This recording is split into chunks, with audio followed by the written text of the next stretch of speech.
चलो भाई, देखो अब मैं क्या करता हूँ। आदरणीय अध्यक्ष महोदय, अभी कुछ दिन पहले बीजेपी का एक बहुत बड़ा नेता मिला मेरे को। उससे काफ़ी लंबी चर्चा हुई मेरी, और उसने जो जो बातें बताई वो इतनी चौंकाने वाली थी कि आप सब सुनोगे तो रोंगटे खड़े हो जाएंगे। उसने मेरे से पूछा कि केजरीवाल जी, आपको क्या लगता है मोदी जी अडानी की इतनी मदद क्यों करते हैं? मैंने कहा दोस्त हैं दोनों, इसीलिए करते हैं। कहते बस इसलिए। कहता मोदी जी ने आज तक किसी के लिए कुछ नहीं करा, अपनी वाइफ के लिए कुछ नहीं करा, अपनी माँ के लिए कुछ नहीं करा, उनके भाई गुजरात में रहते हैं उनके लिए, किसी रिश्तेदार के लिए कुछ नहीं करा, राजनीतिक गुरु के लिए कुछ नहीं किया। वो अपने दोस्त के लिए इतना कुछ करेंगे, ऐसा कैसे हो सकता है? दोस्त पे इतने मेहरबान क्यों हैं? ऐसी भी क्या दोस्ती है? आज के ज़माने में कौन कोई भाई के लिए कुछ नहीं करता, दोस्त के लिए कौन करता है? तो मैंने कहा फिर क्या मामला है? कहते आप खुद सोचो, इतना बड़ा क्राइसिस हुआ, हिंडनबर्ग की रिपोर्ट आई, चारों तरफ थू थू हुई, पूरा क्रैश कर गया अडानी ग्रुप। मोदी जी इतने स्वार्थी आदमी हैं कि अगर केवल मामला दोस्ती तक होता तो 2 मिनट में उसको साइड करते और कहते मेरा कोई लेना देना नहीं इससे। अभी भी उसको बचाने में लगे हुए हैं।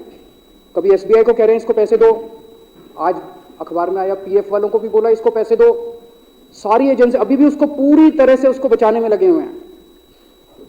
तो मैं भी अचंभे में रह गया कि मामला तो कुछ अलग ही है। क्यों ऐसा भी क्या दोस्त हो गया कि दोस्त डूब रहा है और फिर भी उसको पूरी तरह से, इतना बड़ा पॉलिटिशियन है, पॉलिटिशियन के लिए तो परसेप्शन सबसे इंपॉर्टेंट होती है। कोई आसपास वाला अगर कहीं, वो तो आदमी कह देता है यार मेरे से मिलना बंद कर दियो कल से, वो उसको अभी भी बचाने में लगे हुए हैं। और उसने मेरे को बताया कि, मैंने कहा फिर मामला क्या है? तो कहता है जी अडानी तो केवल फ्रंट है, अडानी में सारा पैसा मोदी का लगा हुआ है। मैंने कहा ये कैसे हो सकता है? ये नहीं हो सकता। कहते हैं अडानी के अंदर सारा पैसा मोदी जी का लगा हुआ है, अडानी केवल फ्रंट है, अडानी तो केवल मोदी जी का पैसा मैनेज करता है, मैनेजर है। उसको 10%, 15%, 20% इतनी कमीशन मिलती है, बाकी सारा का सारा पैसा मोदी जी का लगा हुआ है। अगर कल को जांच हो गई, जेपीसी बैठ गई, ईडी की जांच हो गई, सीबीआई की जांच हो गई, तो अडानी नहीं डूबेगा, मोदी जी डूबेंगे। जिस दिन अडानी डूबा उस दिन मोदी जी डूबेंगे। मैंने कहा यार उनको पैसे की क्या जरूरत है? प्रधानमंत्री जी को, मोदी जी को, उनके ना आगे कोई ना पीछे कोई, उनको क्या पैसे की जरूरत है? तो कहता है सर पैसे की हवस होती है, लत होती है। कहता है इतने दुनिया में इतने बड़े बड़े अमीर आदमी हैं, उनको कोई अब और पैसे की थोड़ी जरूरत है, लगे पड़े हैं सारे, और पैसा और पैसा और पैसा। बोला हवस होती है। बोला जिस दिन अडानी दुनिया का सेकंड रिचेस्ट मैन बना था, अडानी दुनिया का सेकंड रिचेस्ट मैन नहीं बना था, मोदी जी दुनिया के सेकंड रिचेस्ट मैन बने थे। और अब मोदी जी का ख्वाब है, उनका सपना है कि वो दुनिया के रिचेस्ट मैन बनना चाहते हैं। प्रधानमंत्री तो बन गए, वो दुनिया के रिचेस्ट मैन बनना चाहते हैं। फिर उसने मेरे को एक एक करके, मैं बड़ा धीरे धीरे उसकी बातों पे, पहले तो मैं एकदम शॉक हो गया कि कह क्या रहा है कि अडानी के अंदर सारा पैसा मोदी जी का लगा है। फिर मैं धीरे धीरे, उसने एक एक करके बातें खोल के समझानी चालू की। कहता है मोदी जी श्रीलंका गए, श्रीलंका के राष्ट्रपति राजापाक्सा हैं। राजापाक्सा को मोदी जी ने जबरदस्ती करके वहां का विंड प्रोजेक्ट अडानी को दिलाया। क्यों दिलाया? मैं आप लोगों से पूछना चाहता हूं, आप में से कोई विदेश जाएगा तो वहां की किसी एजेंसी को जबरदस्ती करके अपने भाई को, रिश्तेदार को ठेका दिला के आओगे क्या? ऐसे कोई करता है क्या? मोदी जी ने जबरदस्ती राजापाक्सा के ऊपर प्रेशर डाल के वहां का विंड प्रोजेक्ट अडानी को दिलाया। अडानी को नहीं दिलाया, खुद लिया वो प्रोजेक्ट। वो मोदी जी का प्रोजेक्ट है, वो अडानी का प्रोजेक्ट नहीं है। और ये बात कैसे निकली? वहां का जो बिजली बोर्ड है श्रीलंका का, जैसे अपने यहाँ स्टैंडिंग कमेटी है, असेंबली की, पार्लियामेंट की स्टैंडिंग कमेटी है, वैसे उनकी भी पार्लियामेंट की स्टैंडिंग कमेटी होती है। तो वहां पे पार्लियामेंट की, श्रीलंका की पार्लियामेंट की स्टैंडिंग कमेटी ने जब उनके बिजली बोर्ड के चेयरमैन को बुलाया और बोले तूने ये प्रोजेक्ट अडानी को क्यों दिया, तो उसने कहा जी राजापाक्सा साहब ने मेरे को बुलाया था, उन्होंने कहा मोदी जी मेरे पे बहुत प्रेशर डाल रहे हैं कि ये प्रोजेक्ट अडानी को दो। मोदी जी बांग्लादेश गए, बांग्लादेश वालों को बिजली खरीदनी थी, 1500 मेगावाट बिजली 25 साल के लिए। मोदी जी ने वो प्रोजेक्ट भी अडानी जी को दिला दिया। अडानी को नहीं दिलाया, मोदी जी ने वो प्रोजेक्ट खुद लिया। 25 साल तक 1500 मेगावाट बिजली खरीदने का प्रोजेक्ट बांग्लादेश का, वो भी मोदी जी ले आए अपने नाम पे। इजराइल गए, इजराइल के साथ भारत ने कई सारे रक्षा सौदे किए, रक्षा सौदे, वो सारे के सारे रक्षा सौदे अडानी को दे दिए। अडानी को नहीं दिए, मोदी जी ने खुद लिए। अभी 2-3 साल पहले 6 एयरपोर्ट की नीलामी हुई प्राइवेटाइजेशन के लिए, सरकार ने उनकी नीलामी करी, भाई प्राइवेट प्लेयर आके लो। उसमें एक कंडीशन थी कि उसी को दिया जाएंगे ये एयरपोर्ट जिसने पहले एयरपोर्ट का काम कर रखा है।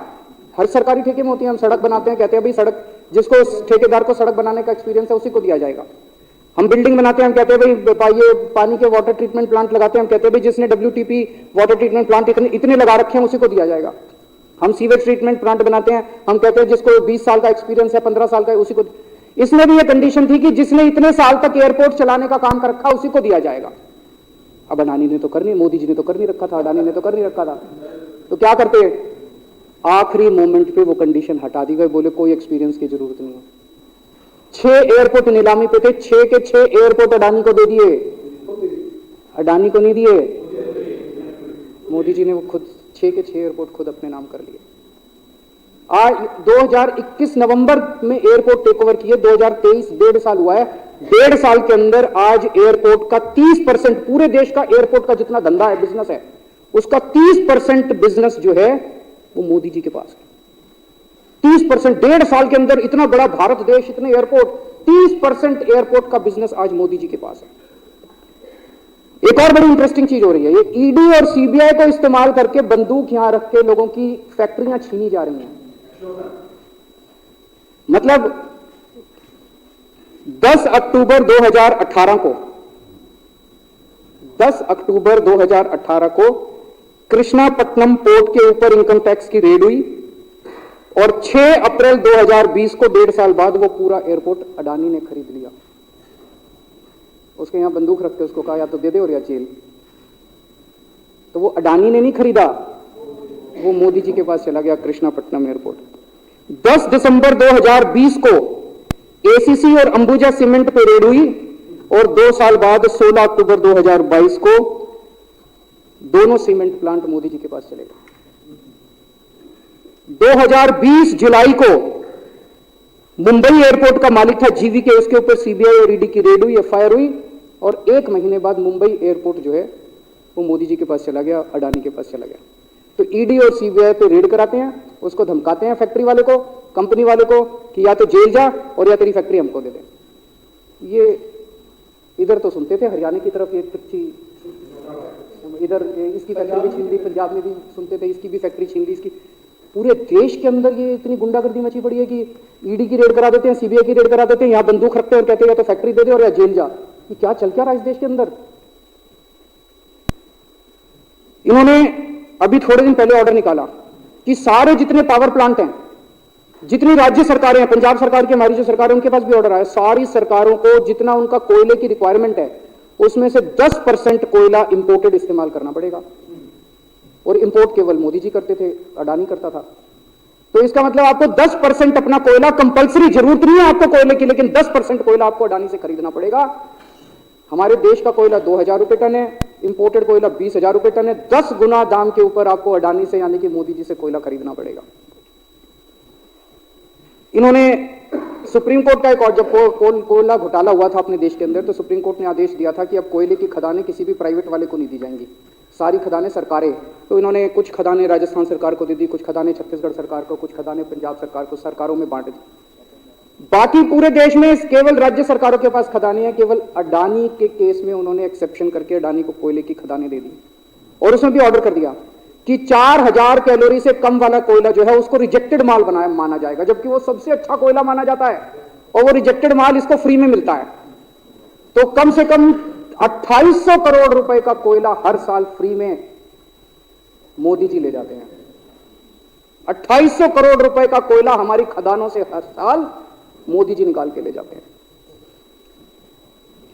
2014 में, अभी जो अतिशी जी ने कहा, 2014 में अडानी जी की यानी कि मोदी जी की जायदाद 50,000 करोड़ की थी। 7 साल बाद इनकी जायदाद हो गई 11.5 लाख करोड़। मोदी जी इतना पैसा लेके कहां जाओगे? 11.5 लाख करोड़ रुपए की जायदाद, 7 साल में इतना लूट लिया आपने देश को। 2014 में 609 नंबर पे थे, अब ये सेकंड रिचेस्ट बन गए, अब रिचेस्ट बनना चाहते हैं ये तो। लेकिन कुदरत है, कुदरत तो बड़ी ताकतवर है। किसने सोचा था एक दिन हिंडनबर्ग रिपोर्ट आएगी और 24 घंटे के अंदर सारा तहस नहस हो जाएगा। 1947 से लेके 2014 तक 67 साल में भारत देश ने, सारी सरकारें जितनी आई सबने मिलके 55 लाख करोड़ रुपए का कर्जा लिया था भारत सरकार ने। 2014 से 2022 7 साल के अंदर 85 लाख करोड़ रुपए का कर्जा ले लिया, दुगने से भी ज्यादा। जितना 67 साल में लिया था उतना 7 साल में ले लिया। ये पैसा गया कहां? ये पैसा गया कहां? ये सारा इनकी जेब में गया। तो मैं जनता को कहना चाहता हूं, आप तो जीएसटी देते हो, अपने बच्चों का पेट काट के टैक्स देते हो, दूध पे, दही पे, हर चीज पे जीएसटी देते हो। वो जीएसटी का पैसा जाता है जनता की उसमें खजाने में, वहां से वो जाता है अडानी के खजाने में, और वहां से वो जाता है मोदी जी के खजाने में। बात तो सही है। दौड़ना तो पड़ता है। उसके धंधे के बारे में दोनों हाथों से लूट मची हुई है, पूरे देश को लूट रहे हैं प्रधानमंत्री जी, मोदी जी पूरे दोनों हाथों से लूट रहे हैं। कोयला लूट रहे हैं, एयरपोर्ट लूट रहे हैं, सड़कें लूट रहे हैं, बिजली लूट रहे हैं, पानी लूट रहे हैं, कुछ नहीं छोड़ा, सब कुछ लूट रहे हैं। जितना कांग्रेस ने 75 साल में नहीं लूटा, उससे 10 गुना इन्होंने 7 साल के अंदर, 8 साल के अंदर लूट लिया देश को। अडानी का क्या रोल है इसमें? मोदी जी कम पढ़े लिखे हैं, उनको समझ नहीं है कि करना क्या। अडानी आके बताता है पैसा यहां लगा लो, इस देश में चलते हैं, वहां की ये कंपनी खरीद लेते हैं, ईडी को और सीबीआई को इसके पीछे लगा दो। वो सारा मैनेजमेंट करता है, दिमाग उसका, पैसा मोदी जी का। उसके बदले में उसको पता नहीं 10%, 15%, 20% कितनी कमीशन मिलती है, लेकिन दिमाग सारा अडानी का है। और मेरे को ज्यादा चिंता इस बात की है अध्यक्ष महोदय, प्रधानमंत्री जी कम पढ़े लिखे हैं, उनको कम समझ में आता है। लोग आके उनको कुछ ना कुछ कहीं भी जाते हैं या कोई विदेश से आता है, उसके जो भी विदेश से नेता आता है या कहीं जाते हैं तो 2 ही कंडीशन होती है। एक तो उसको कहते हैं भाई गले मिल ले, तो फोटो खिंचा ले, गले मिल ले, फोटो खिंचा ले, पार्क में घूम ले, तो वो फोटो खिंचाने के लिए उसको कहा जाता है भी फोटो खिंचा ले, फोटो खिंचाने के। और दूसरा उसको कहा जाता है भी अडानी को ये ठेका दे दे, अडानी को ये ठेका दे। और कोई किसी कईयों को कहते हैं तारीफ कर दे, कोई आके कहते, कुछ नेता आके कहते हैं ना मोदी जी तो दुनिया के सबसे लोकप्रिय नेता है। उसने क्या लेना देना मोदी जी दुनिया के सबसे लोकप्रिय, वो आके क्यों कह रहा है? बदले में वो देश, ये जो गोरे हैं ना, बहुत चतुर हैं, बहुत चालाक हैं, ये ऐसे इतने भोले वाले नहीं है कि यहाँ पे आए और कह गए मोदी जी दुनिया के, वो पता नहीं किस किस चीज पे साइन करा के ले जाते हैं, पता ही नहीं चलता बदले में क्या साइन करा के ले जाते हैं। यही हुआ था 17वीं 18वीं सदी के अंदर हमारे देश में। वो ईस्ट इंडिया कंपनी वाले आते थे, उस टाइम के हमारे राजे महाराजे भी ऐसे ही अनपढ़ होते थे, उनको कुछ अकल होती नहीं थी। उनके राज्य, उनके दरबार में आते थे, उनकी तारीफ करते थे, खूब तारीफ करते थे, और पता नहीं किस किस चीज पे साइन करा के ले गए। 100 साल के अंदर पूरा देश अंग्रेजों ने कब्जा कर लिया। वही हाल अब हो रहा अपने देश का कि हमारे कम पढ़े लिखे प्रधानमंत्री हैं, पैसे की हवस है, और मतलब जो भी आता है 2 लाइन उनके उसमें बोल दे, गले मिल ले, पार्क में घूम ले, अडानी को 2 कंपनियों का ठेका दे दे, बदले में पता नहीं देश का क्या क्या बेच दिया इन लोगों ने।